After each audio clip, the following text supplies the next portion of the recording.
다 같이 일어나셔서 하나님 말씀 봉독합니다. 요한 1서 1절에서 4절까지 같이 한 음성으로 읽겠습니다.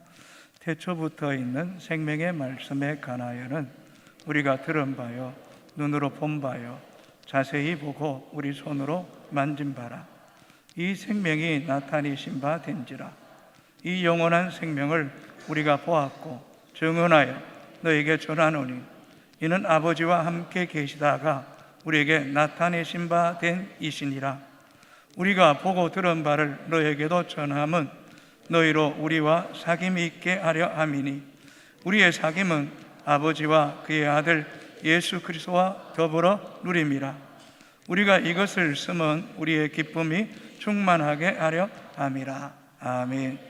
작사가시겠습니다. 우리는 지난주에 시편 73편을 통해서 하나님을 가까이 함이 내게 복이다 라는 말씀을 나누었습니다. 좀 더 하나님과 가까이 하는 길이 어떤 길일까 라는 것을 묵상하면서 설교를 준비하는 가운데 오늘 본문을 통해서 사귐, 누림, 기쁨이 충만했으면 참 좋겠다는 그런 마음을 갖고 본문을 나누게 됩니다. 요한 1서의 저자는 사도 요한인 것에 대해서는 누구도 의심하지 않습니다.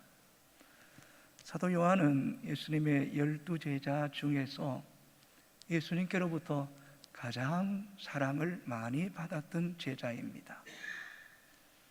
그리고 초대교회의 정신적인 지주이고 또 다른 제자들은 일찍 순교했지만 이 사도 요한은 90여 세까지 살았기에 그 사도 요한을 사랑의 사도라라고 일컬음을 받았습니다. 참 우리가 이 땅에 살아가면서 우리의 삶을 매듭지을 때에 참 사랑의 사람, 사랑의 사도 일컬음을 받는 것은 참으로 귀하다고 생각되어집니다. 이 요한 1서는 이 주전 90년경에서 95년경에 서여졌습니다. 사도 요한은 에베소 지역의 여러 흩어진 교회에 보낸 편지입니다. 이 편지를 쓸 당시에 로마가 기독교에 대한 박해가 크게 달해 있었습니다. 그래서 성도들이 한편으로는 두려움과 불안 가운데 있을 때에 사도 요한은 복음의 본질을 이야기합니다. 복음의 본질은 예수 그리스도와 사귐 속에 있는 것이다. 그 사귐 속에 있을 때에 우리 안에 영원한 생명이 있을 뿐만 아니라 그 생명을 누리고 매일매일 기쁘게 살아가는 엄청난 힘이 이 복음 안에서 나온다라고 외치고 있는 것입니다. 자, 1절을 같이 읽도록 하겠습니다. 태초부터 생명의 말씀에 관하여는 우리가 들은 바요 눈으로 본 바요 자세히 보고 우리의 손으로 만진 바라. 이런 본문을 보십시오. 태초부터 있는 생명의 말씀.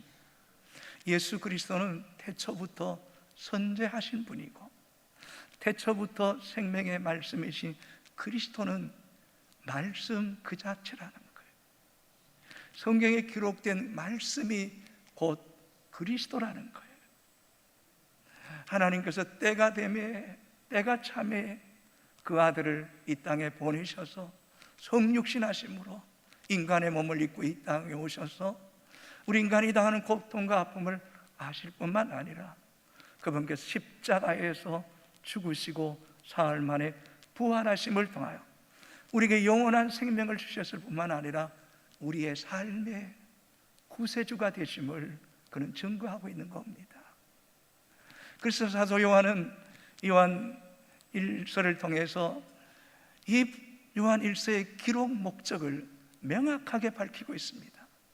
요한 1서 5장 13절을 같이 읽겠습니다. 내가 하나님의 아들의 이름을 믿는 너에게 이것을 쓰는 것은 너희로 하여금 너에게 영생이 있음을 알게 하려 함이라. 할렐루야.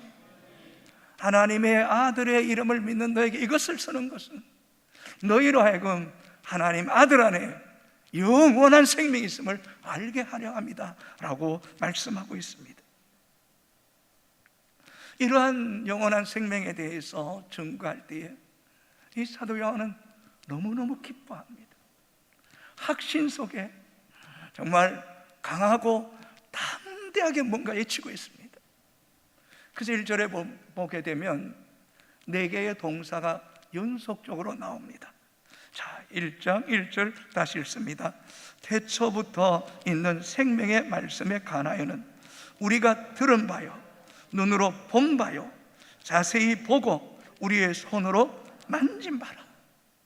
예수 그리스도에 대해서 내가 들었다, 내 눈으로 보았다, 자세히 보았다, 내 손으로 만진 분이다. 그리스도는 이 땅에 실제하신 분이다. 확신 가운데 선포하고 있습니다. 그리고 1절을 자세히 보시면 우리가 들은 바요라는 복수를 사용합니다.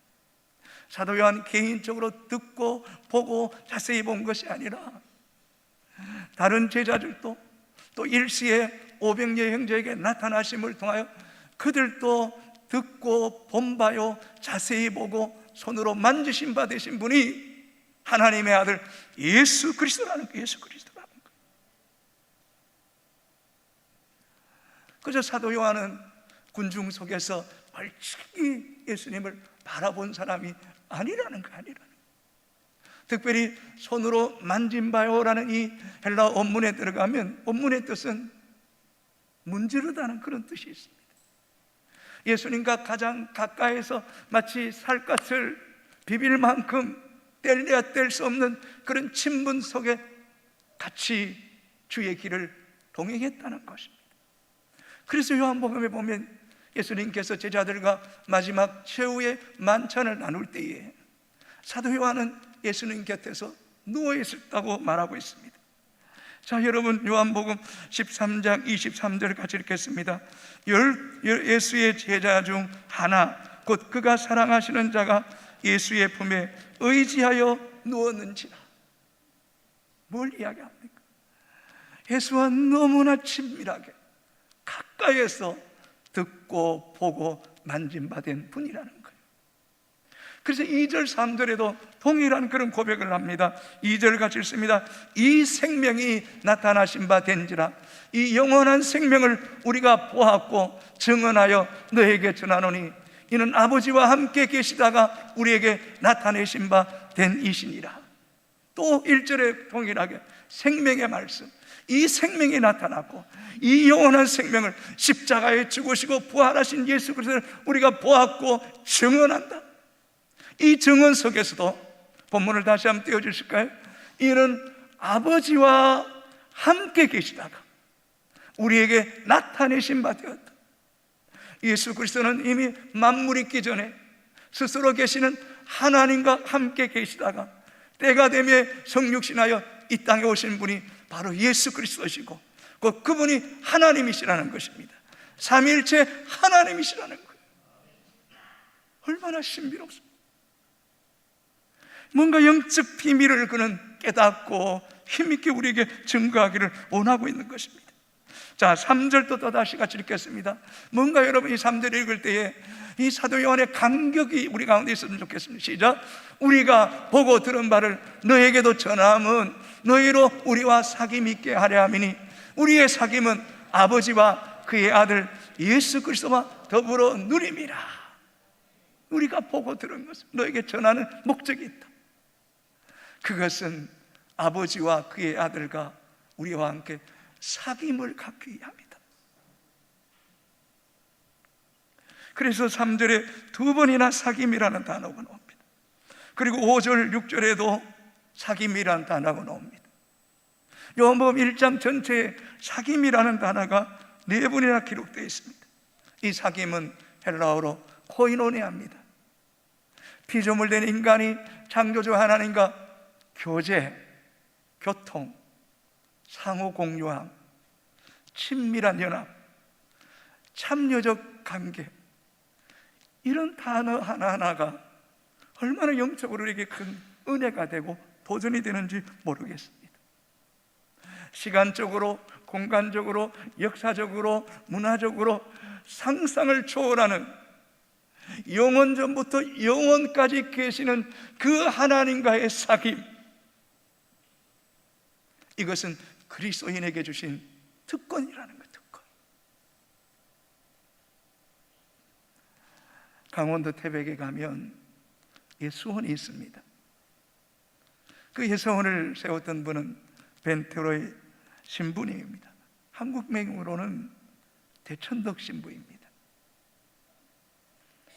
이 대천덕 신부는 한국 교회가 교회라는 단어를 쓰는 데 대해서 협조하지 못하다고 스스로 표현합니다. 그것은 교회가 가르칠 교와 모일 해자를 쓰는데, 그것은 교회의 본질을 명확하게 드러내지 못한다는 것입니다. 하나님이 교회를 통하여 성도들에게 가르침으로 끝나서는 안 된다는 거예요. 그 가르침을 받은 성도는 하나님 아버지와 그의 아들을 성령 안에서 깊은 사귐 속에 들어가는 것이 교회의 본질이라는 본질이에요.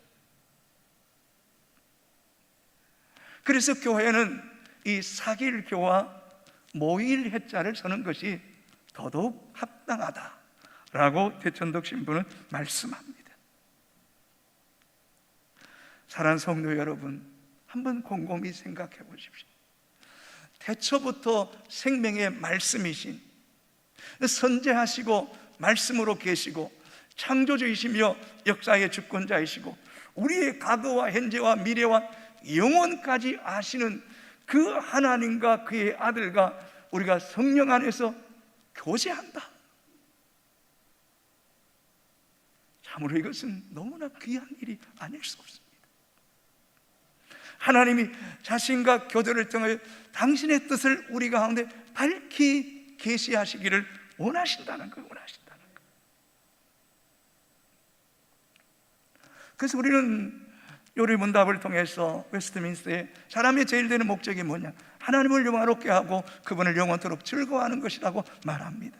이게 틀리지 않습니다. 그러나 그 하나님을 영화롭게 하는 그 길이 더 깊은 관계 속에 들어가면 교제하는 겁니다. 소통하는 거예요. 참여적 관계 속에 들어가는 거라는 겁니다. 하나님께서 창세기 1장에 온 우주 만물을 창조하시고 맨 마지막에 사람을 당신의 형상대로 지으시고 그 코에 생기를 불어넣으심을 통하여 생명이 되게 하시고, 하나님의 형상, 하나님의 생기를 불어넣으신 그 이유는 하나님과 아담과의 사귐 속에 거하게 하기 위함이라는 거예요. 그래서 에덴의 동산은 피조물된 인간이 하나님과 사귐과 그 하나님의 통치 아래 거할 때 오늘도 우리 심령 가운데 에덴이 이루어진다는 거예요. 이것이 하나의 추상적인 세계가 아니라 실제 하나님과의 깊은 사귐 속에 들어갈 때 하나님의 나라를 경험하고 그것을 선포하는 그리스도인으로 우뚝 서야 된다는 거예요. 그게 실제라는 거예요. 실제.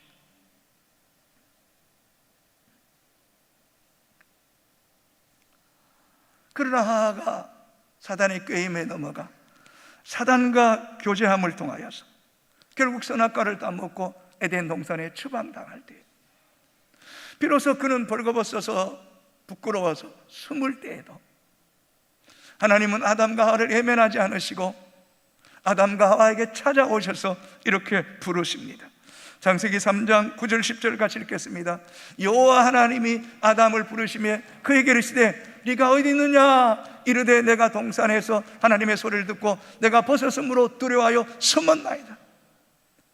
여호와 하나님이 아담에게 부르시며 아담아, 아담아 네가 어디 있느냐? 찾으시고 그 아담의 마음을 두드리시는 주님, 그가 벌거벗었으므로 숨어있을 때에 하나님은 짐승을 잡아 피를 흘리고 그 가죽으로 수치를 가리우심을 통하여 하나님과 교제의 시간을 허락하신 것처럼 궁극적으로 인간의 죄가 하나님과 우리 사이에 막힌 담을 만들었지만 예수 그리스도의 십자가의 피로 화목케 되는 제물 되심을 통하여 우리로 하여금 하나님을 아빠 아버지라 부르게 하심을 통하여 하나님과 사귐을 허락하신 것, 이게 얼마나 큰 은혜냐는 거예요. 그래서 진정한 그리스도인은 이 하나님과의 사귐, 교제, 참여적 공동체가 되는 것을 누릴 수 있어야 된다는 겁니다. 그러나 많은 성도들은 목사님, 하나님께 나아가는 일도 만만치 않은데 어떻게 피조물인 인간이 하나님과 사귐을 가질 수 있겠습니까? 이건 너무 어렵지 않습니까? 이건 너무 난해한 문제 아닙니까? 반문하고 싶은 분들도 없지 않아 있을 거예요. 그럼 여러분 한번 생각해 보십시오. 연애를 하고 결혼했던 그 가정을 한번 생각해 보십시오. 누군가를 만났을 때 서로에 대한 호감이 있었고, 그 호감 가운데 뭔가 사랑이 싹 틔워지고, 그 사랑 속에서 서로가 연합을 바라면서 시간과 물질과 마음을 쏟을 때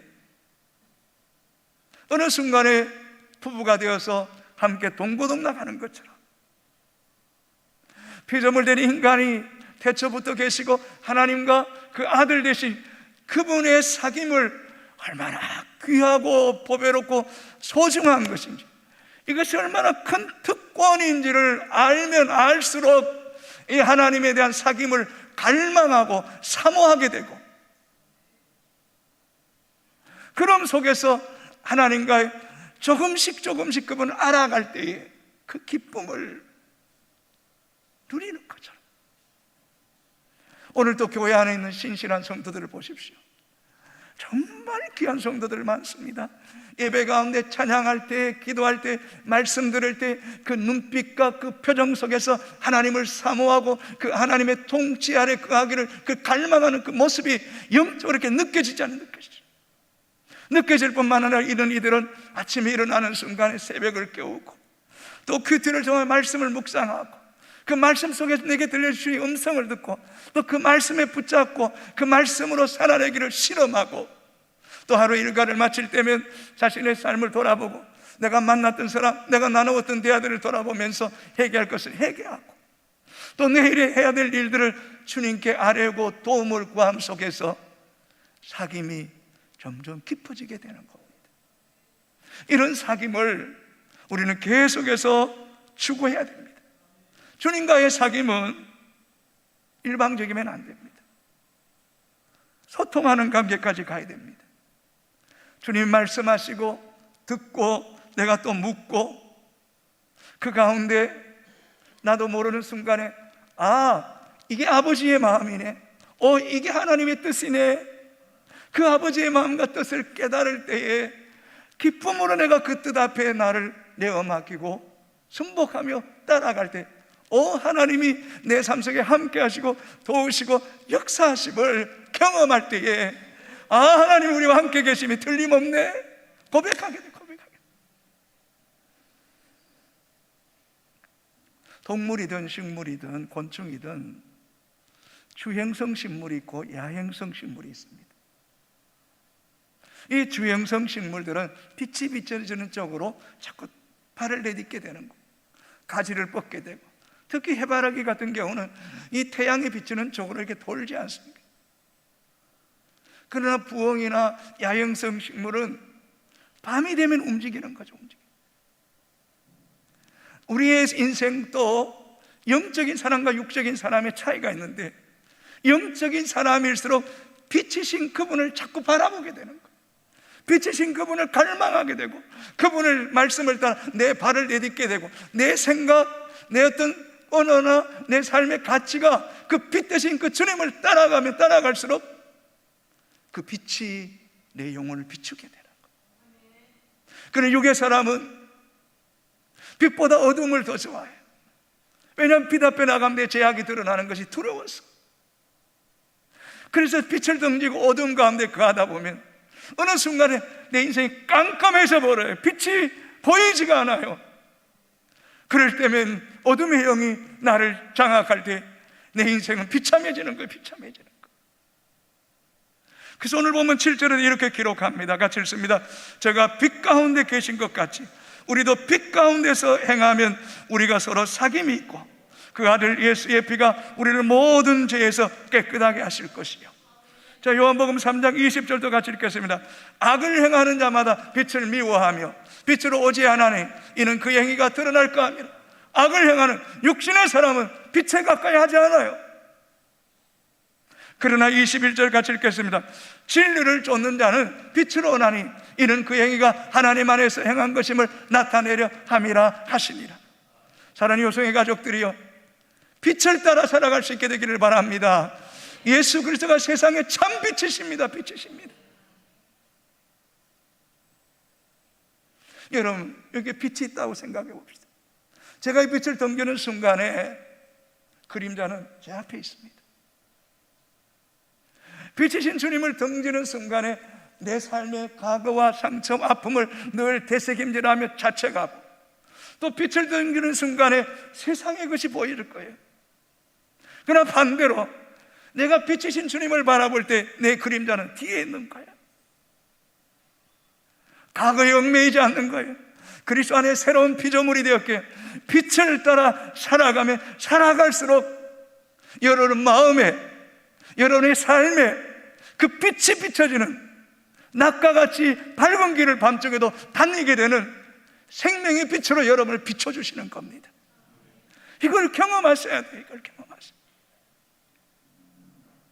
그래서 빛 대신 그 주님과 사귐이 깊으면 깊을수록 우리의 영혼이, 우리의 마음이, 우리의 얼굴이, 우리의 삶이 밝아지는 거예요. 밝아지는 거예요. 그래서 사도 요한은 이 빛을과 사귐을 우리에게 요청하고 있는 거예요. 모세가 보십시오. 시내산에 올라가 40일 동안 하나님과 깊은 사귐과 금식 가운데 있을 때 하나님 빛이 그 얼굴에 비춰지며 그 얼굴의 빛이 너무 강렬해서 사람들이 볼 수 없어서 모세의 얼굴을 수군으로 가렸더라고 성경은 기록하고 있지 않습니까? 스데반이 예수 그리스도의 복음을 전하는 일 때문에 공회에 붙잡혀서 신문당하고 있습니다. 그런데 공회에 붙잡혀온 그 스데반을 공회원들이 바라보니 그 얼굴이 천사의 얼굴 같더라고 성경은 기록하고 있습니다. 사도행전 6장 15절 같이 읽겠습니다. 공회 중에 앉은 사람들이 다 스데반을 주목하여 보니 그 얼굴이 천사의 얼굴과 같더라. 할렐루야, 할렐루야. 사랑하는 효성의 가족 여러분, 주님을 늘 주목하고 빛을 따라감을 통하여서 여러분의 얼굴이 천사같이 빛나는 은혜가 있게 되기를 주님의 이름으로 축복합니다. 여러분 성경을 한번 보십시오. 참 우리 예수님이 얼마나 좋으신지. 우리의 신분이나 어떤 환경을 초월하시고 어쩌면 더 낮은 자에게, 더 상처 입은 자에게 찾아오시고 말씀을 건네시고 사귐을 통하여 자기를 계시하기를 원하시잖아요. 요한복음 4장의 수가성의 우물가의 여인, 주님이 정오에 이미 그 여인을 기다리고 계시고, 그리고 그 여인에게 내게 물 좀 달라라고 말씀하시고, 그러면서 이 물을 마시는 자는 다시 목마르거니와 내가 주는 물을 마시는 자는 영원히 목마르지 아니하려는 그 말씀을 듣는 순간에 이 여인이 영적인 눈이 열려져서 메시아를 보았다고 말하지 않습니까? 주님과의 교제, 사귐 속에서 눈이 열려진 거예요. 눈이 열려진 거예요. 누가복음 19장에 삭개오가 세리장이지만 공허하고 애로워서 돌무화과 나무 가운데 올라가 주님 바라보기 원할 때 그 갈망, 그 사모함을 하시고 삭개오야, 삭개오야, 내려오너라. 오늘 내가 내 집에 유하여야 되겠다. 사랑하는 성도 여러분, 예수 그리스도는 오늘 우리의 삶의 현장 속에, 우리의 가정 속에 사귐을 갖기를 원하시고 자신을 드러내기를 원하시는 분입니다. 그럴 때 삭개오가 어떻게 됩니까? 내 소유의 절반을 팔아서 가난한 자에게 주고 내가 네 것을 도색했으면 4배나 갚겠다고. 그 인생의 대변혁이 일어나 버린 것 때문에 이 사귐이 얼마나. 요한복음 21장에 베드로와 여섯 제자들이 옛생활로 되돌아가 디베라 호숫가에 그물을 던질 때 밤새도록 그물을 던졌지만 아무것도 잡지 못했습니다. 날이 세례할 때 주님 그 가운데 오셔서 얘들아 고기 있느냐? 없습니다. 그물을 배 오른편에 던져라. 오른편에 던졌더니 물고기가 너무 많아 2배에 가득 싣고 돌아오고, 얘들아 이 숯불에 구운 떡과 고기 먹으라 하시고 초반을 준비해 주시는 예수님. 여러분, 우리의 한 끼의 양식이 우연한 거 아닙니다. 여러분, 하나님이 주신 겁니다. 우리가 사귐을 갖는 아버지와 그의 아들, 그분이 어떤 분입니까? 전지하신 분입니다. 모든 것을 알고 계십니다. 모든 것을 행하실 수 있는 분입니다.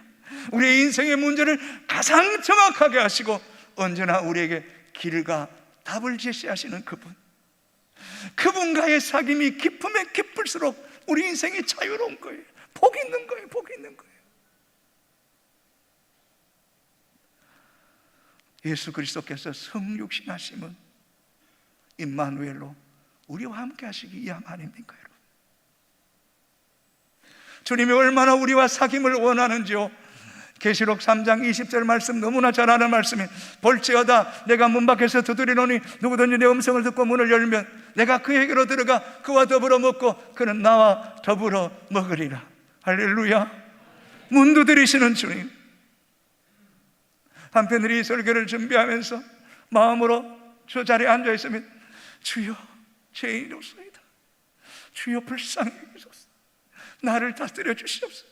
내가 주님의 거처가 되기 원합니다. 주님의 다스림 안에 있기를 원합니다 라는 고백을 하지 않을 수가 없습니다. 사랑하는 성도 여러분, 목사의 한 사람으로서 이 땅을 나름 여기까지 살아오면서 요즘 깨닫게 되는 게 한 가지 있습니다. 그것이 뭐냐면, 그리스도인으로 목사의 한 사람으로 이 땅에 살면서 가장 소중하게 여겨야 될 일이 있다면 내가 그리스도와 더 깊은 사귐, 친밀한 교제 속에 들어가는 것보다 더 소중한 것은 없다는 것.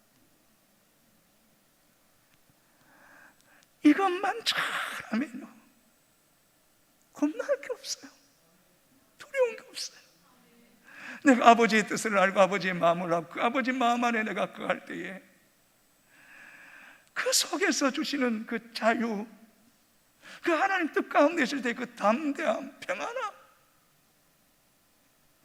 여러분, 이것은 우리가 이 땅에 살면서만 누려야 될 것이 아니라 우리가 죽음 위에 하나님 나라에 갔을 때는 지극히 높으신 보좌에 앉으신 그 하나님과 영원토록 교제하며 높여드리며 찬송하는 은혜가 있게 되는 줄로 믿습니까, 여러분?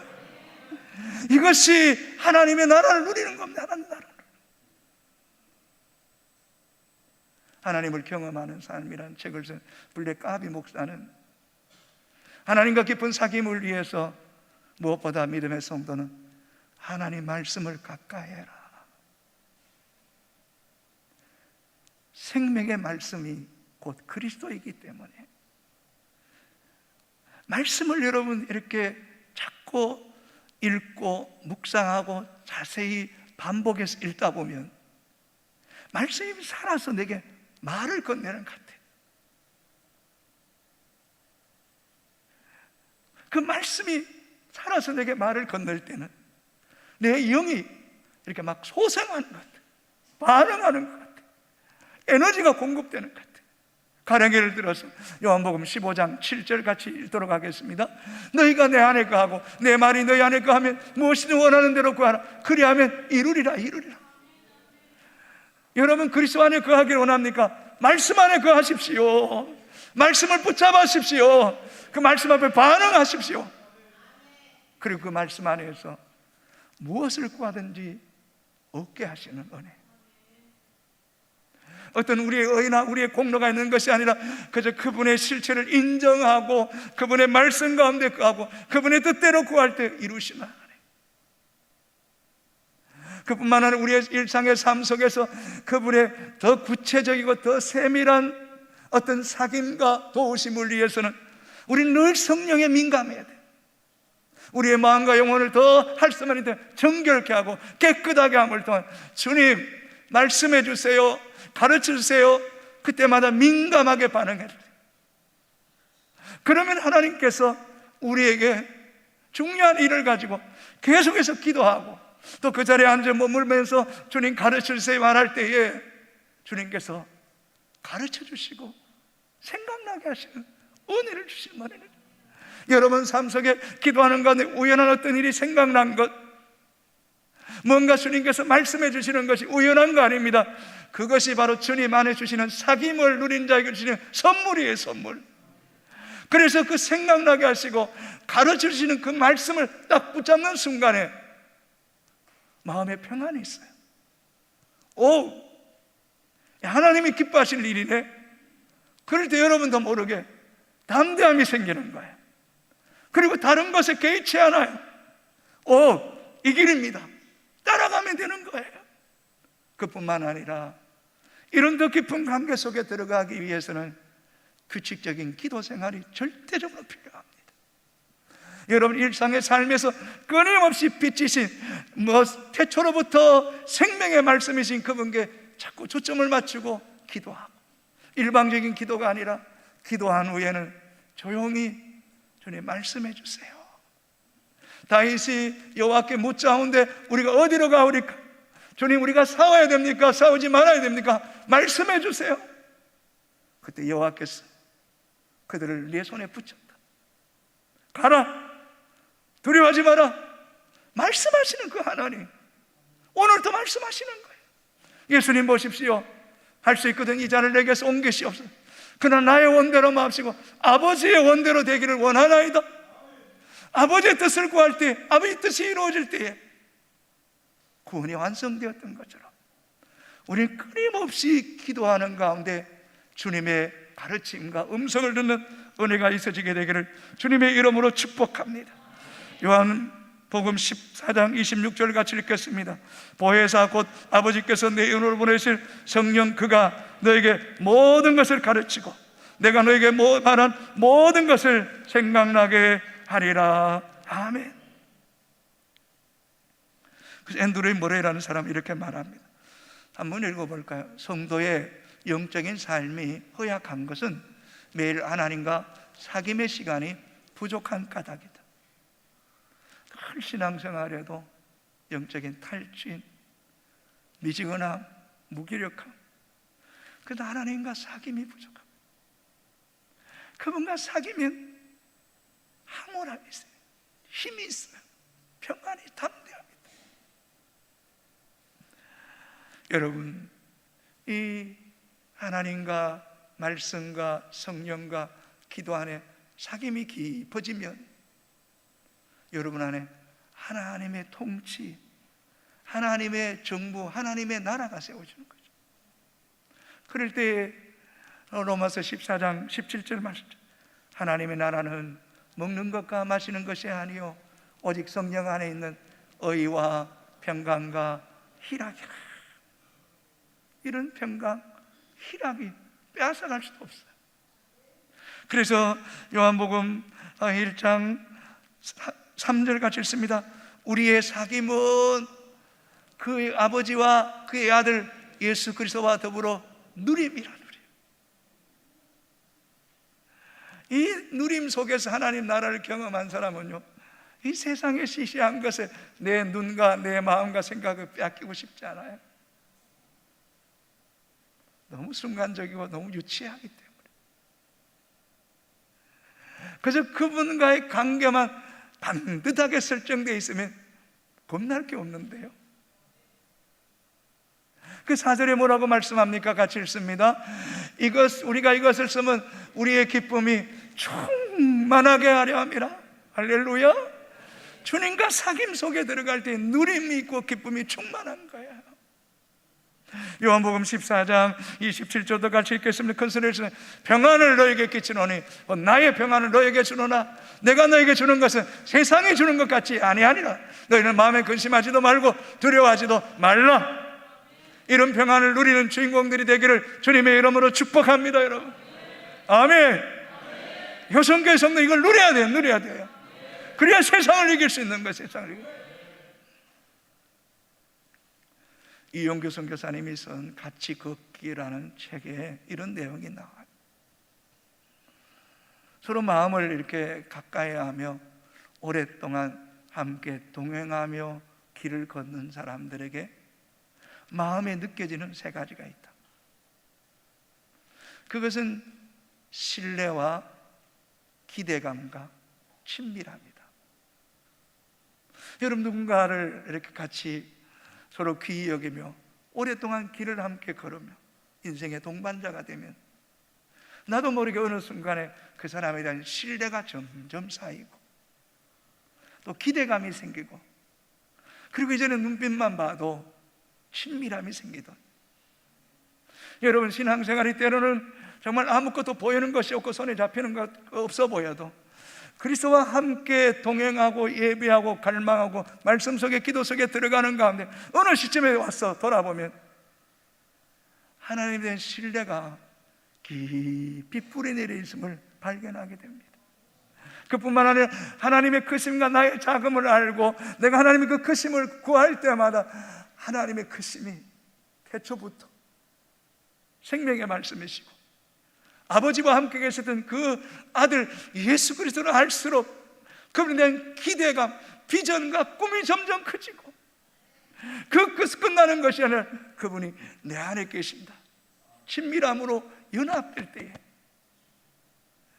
세상이 요동치고 사람들이 조롱해도 나는 예수 안에 있는 것이 좋습니다.